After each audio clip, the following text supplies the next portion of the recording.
All right, welcome back. We're glad we could be together. This is my wife Albina, I'm Monty, and it's good to be with you. It's a time where when we recorded this, the coronavirus is a big news event and people are quarantined, and I think it's changing lots of people's lives. How's it changing our life, Albina? Well, a way that's changing our life. Well, everything has changed. It's not like a vacation because kids have started schooling, but it's still really nice to have everyone home. We're trying to figure out how to do assignments here at home and send it to school.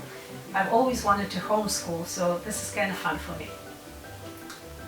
One of the things we want to do during this time, so it's a tricky thing. We're trying to balance homeschooling and these little things and different things. One of the things we're trying to do with you during these videos here is help you learn a little English, but we have a bigger goal. We have a goal of helping you understand God a little bit better, helping you to understand how God is involved in our crisis. We want to look at a special story today and this week. And it's a story of a man named Lazarus and how Jesus worked in his life and in the lives around him. It's in the Gospel of John, chapter 11. If you could read that, I'll be in John, chapter 11, verses 1 through 4. Now a man was sick, Lazarus, from Bethany, the village of Mary and her sister Martha. Mary was the one who anointed the Lord with fragrant oil and wiped his feet with her hair. And it was her brother Lazarus who was sick. So the sisters sent a message to him, "Lord, the one you love is sick." When Jesus heard it, he said, "This sickness will not end in death, but is for the glory of God, so that the Son of God may be glorified through it." All right, so we have the start of a fairly long story that we'll look at throughout the week, but a great story. That the picture is that there's Jesus with his disciples that are in a city a ways away. They're in a place far away from his other friends, Mary, Martha, and Lazarus. Lazarus, the brother, he's sick. He's very sick. He's dying.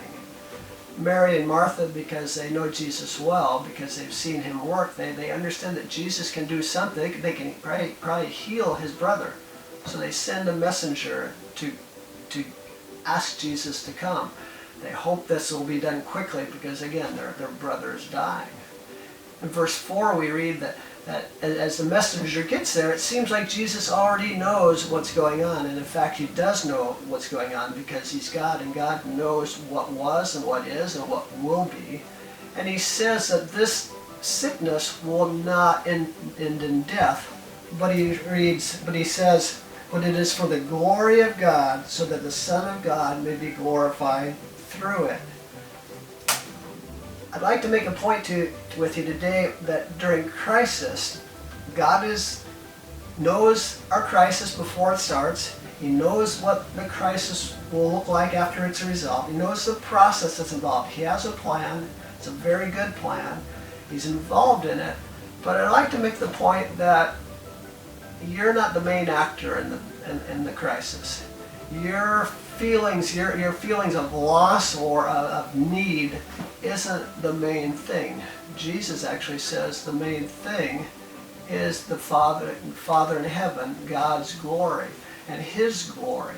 Again, this doesn't sound necessarily appealing right at first because we're very self-centered people.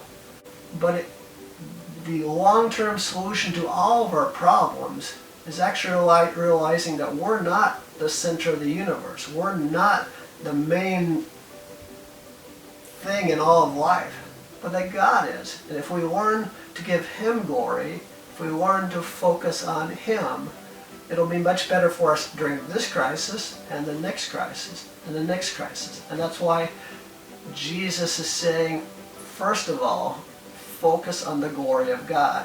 Tomorrow we'll look at another interesting facet of what God tries to teach us during crisis. But thanks for joining us. We're glad that you came and joined us. If you like our videos, please like it and leave a comment. We like those too.